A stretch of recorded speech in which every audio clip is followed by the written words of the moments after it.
एक समय की बात है। भगवान श्री कृष्ण अपनी पत्नी सत्यभामा के साथ विराजमान थे। तभी सत्यभामा ने जिज्ञासावश पूछा, हे स्वामी, मैं देखती हूँ कि आप प्रतिदिन तुलसी माता को जल चढ़ाते हैं और रुक्मिणी जी रोज तुलसी के पास दीपक जलाती हैं। कृपया बताइए, इसके पीछे क्या रहस्य है? इसका महत्व क्या है? भगवान श्री कृष्ण मुस्कुराए और बोले, सत्यभामे, तुमने बहुत ही उत्तम प्रश्न किया है।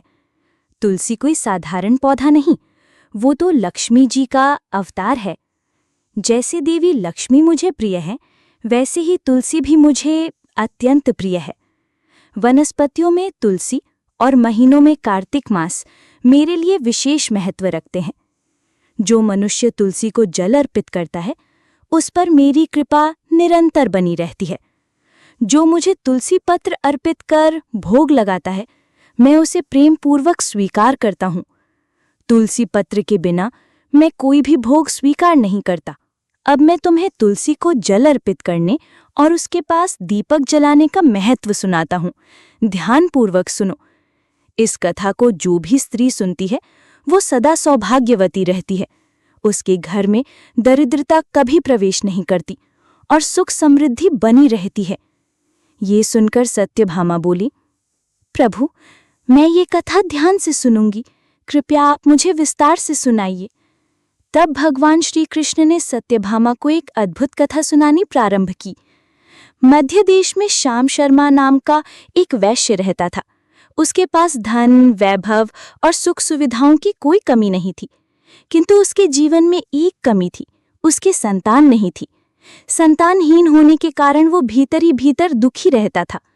उसने संतान प्राप्ति के लिए अनेक उपाय किए, दान पुण्य किया, वैद्यों को बुलाकर औषधियां करवाईं, लेकिन सब व्यर्थ गया।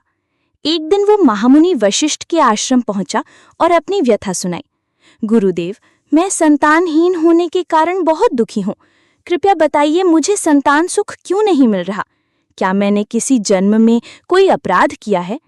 मुनि वशिष्ठ ने उसके पूर्व जन्म को देखा और बोले, वत्स, पिछले जन्म में तुम अत्यंत धनवान और घमंडी वैश्य थे। एक दिन एक भूखी प्यासी गाय तुम्हारे द्वार आई थी। उस समय वो अभी अभी बछड़े को जन्म देकर दुर्बल हो गई थी, किंतु तुमने ना तो उसे अन्न दिया, न जल पिलाया और उल्टा उसे अपमानित कर भगा दिया।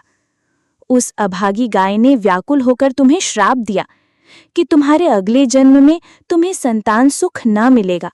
उसी श्राप का परिणाम तुम आज भोग रहे हो। ये सुनकर श्याम शर्मा पछताया और बोला, गुरुदेव, मैंने अज्ञानवश ही घोर अपराध किया। कृपया कोई उपाय बताइए जिससे मैं पाप से मुक्त हो जाऊं और संतान की प्राप्ति हो। मुनि वशिष्ठ ने कहा, इसके प्रायश्चित का एक ही उपाय है। तुम पुत्रेष्टि यज्ञ करो। इस यज्ञ के बाद ब्राह्मणों को भोजन कराओ, वस्त्र और गोदान करो, तभी तुम्हें संतान प्राप्ति होगी। श्याम शर्मा ने गुरुदेव की आज्ञा का पालन किया। उसने विधिपूर्वक यज्ञ कराया और गोदान किया। यज्ञ की पूर्णाहुति के समय अग्निदेव प्रकट हुए और बोले, वत्स, तुम्हें एक पुत्र प्राप्त होगा, किंतु उसका जीवन केवल 18 वर्ष का ही होगा। ये सुनकर श्याम शर्मा प्रसन्न भी हुआ और चिंतित भी। उसने सोचा, संतानहीन रहने से तो अल्पायु पुत्र होना ही बेहतर है। कुछ समय बाद उसकी पत्नी ने एक तेजस्वी पुत्र को जन्म दिया। उसका पालन पोषण बड़े स्नेह और संस्कारों के साथ हुआ। जब वो पुत्र 16 वर्ष का हुआ तो माता ने उसका विवाह करवाने की इच्छा जताई। पिता ने कहा, पुत्र की आयु केवल 18 वर्ष है, विवाह करके हम किसी कन्या का जीवन क्यों बिगाड़ें? किंतु माता ने आग्रह किया और अंततः पुत्र का विवाह एक गरीब वैश्य की कन्या सुभद्रा से कर दिया गया।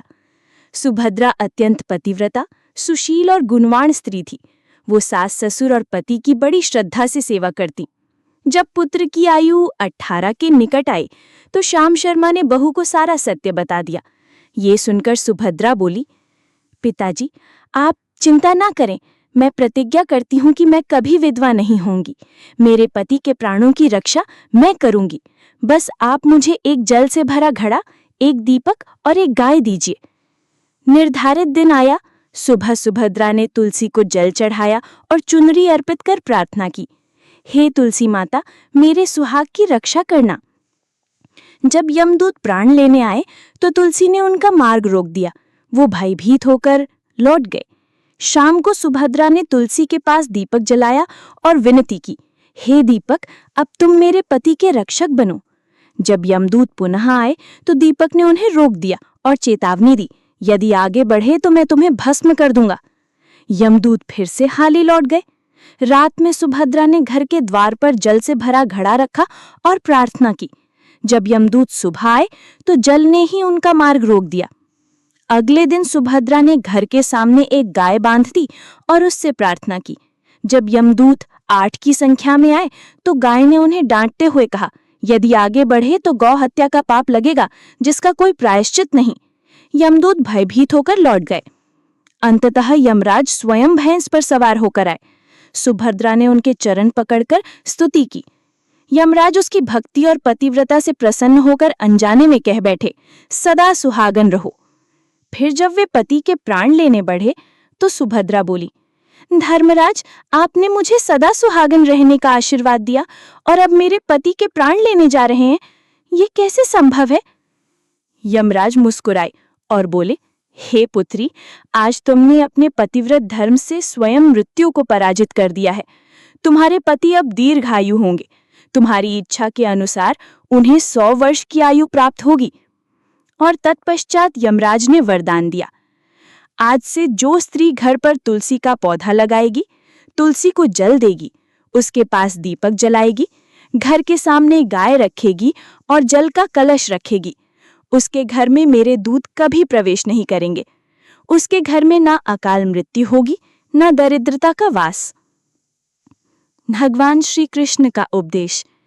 भगवान श्री कृष्ण ने कथा सुनाकर सत्यभामा से कहा, देखो, तुलसी, दीपक, जल और गौ माता का कितना महत्व है। ये सब जीवन की रक्षा और घर की समृद्धि के आधार हैं। इसलिए हर स्त्री पुरुष को नित्य तुलसी की पूजा करनी चाहिए। जय श्री कृष्ण।